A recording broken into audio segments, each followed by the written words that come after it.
This story is more than a well-known biblical account. It is a mirror of the human journey when faced with the call of God.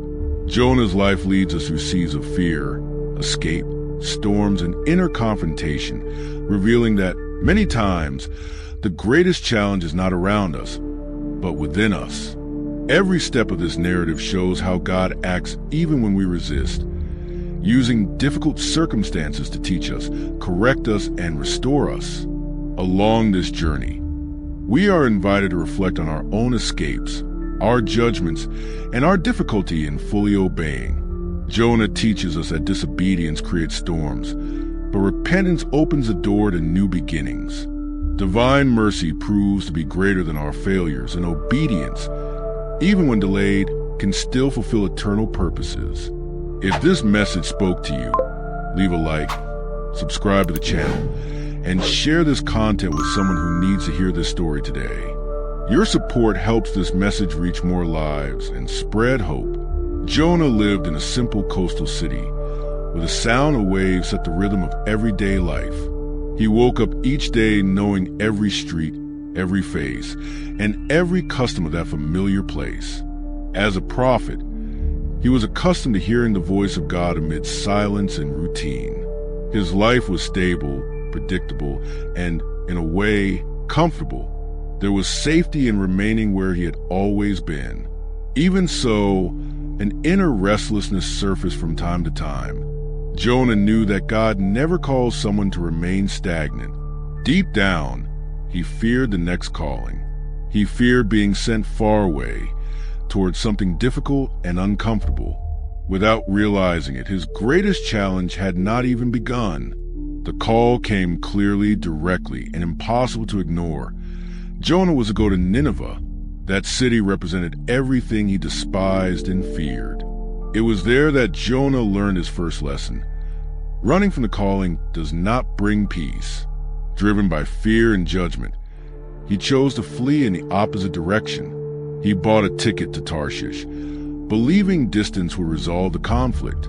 His decision seemed personal, but it soon proved to be collective, for disobedience affects more people than we imagine. Jonah boarded the ship with a heavy heart and a restless conscience. He tried to flee from God, but carried the conflict within himself. The physical journey reflected a spiritual escape. The sea, once calm, suddenly turned violent. Strong winds tore through the sky, and waves threatened to swallow the ship. The sailors, seasoned men, had never seen anything like it. Each man fought for his own life. The storm was not merely natural, it was spiritual. There Jonah would learn that storms can also be instruments of God. While everyone shouted and struggled, Jonah slept in the lower deck. He slept not because of peace, but because of denial.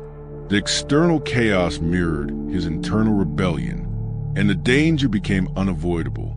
When the truth came to light, Jonah was confronted by everyone. He confessed that he was fleeing from a God who created the sea and the wind. The only solution seemed extreme: to be thrown into the sea. It was a decisive moment, with no guarantee of survival. Jonah faced death as a consequence of his choices. As he fell into the deep waters, he felt completely lost. But there, he discovered that rock bottom can become a place of restoration. There was no more control, pride, or escape. Only fear, silence, and surrender. The risk was total. From the depths emerged a great fish, swallowing Jonah whole. The darkness was absolute, suffocating, and endless. The stench, the pressure, and the loneliness made everything harder. There, Jonah had no strength, plans, or arguments. The greatest challenge was not physical. It was spiritual. It was in that place that he learned when everything fails, prayer still works. His words were not beautiful, but they were sincere. He cried out from the depths of his soul. Each prayer was a step toward life. The belly of the fish became an altar. During those days, Jonah reflected on every wrong choice he had made. He recognized that his problem was not Nineveh, but his own heart. There he understood that true repentance changes direction. It was not merely crying for help, but changing posture. Jonah fully surrendered to the will of God. His pride began to die. His resistance began to yield. The darkness no longer seemed so oppressive. Something new was being formed within him. The transformation was deep and silent. At the appointed time, the fish released him onto dry land. Weak, filthy, and broken, Jonah breathed again. It was impossible to deny that God still grants second chances. The call was repeated without condemnation. This time, Jonah did not run. He walked toward Nineveh with fear and obedience. Each step was an act of faith. The past still weighed on him, but it no longer paralyzed him. Grace sustained his journey. The mission continued. As he proclaimed the message, something unexpected happened. The people listened, believed, and repented. From the simplest citizen to the king, all humbled themselves. God spared the entire city. There became evident that God's mercy goes beyond our judgment. But Jonah did not rejoice. His heart still wrestled with forgiveness. He felt wronged. Obeying was easier than understanding grace. The inner conflict remained. Even reluctant, Jonah had fulfilled what God commanded. He learned that delayed obedience is still obedience. God used his message despite his flaws. The city was transformed, but Jonah still needed to be. God taught him through a plant and the scorching sun. Every detail revealed the hardness of Jonah's heart. He perceived his own inconsistency. He wanted mercy for himself, but not for others.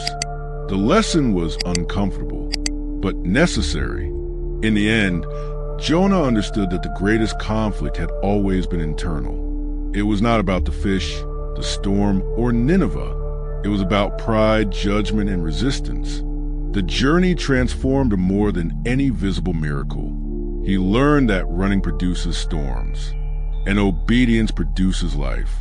Jonah returned to his reality changed. More humble, more aware, and more broken before God. Grace overcame pride. And this story continues to speak, even today.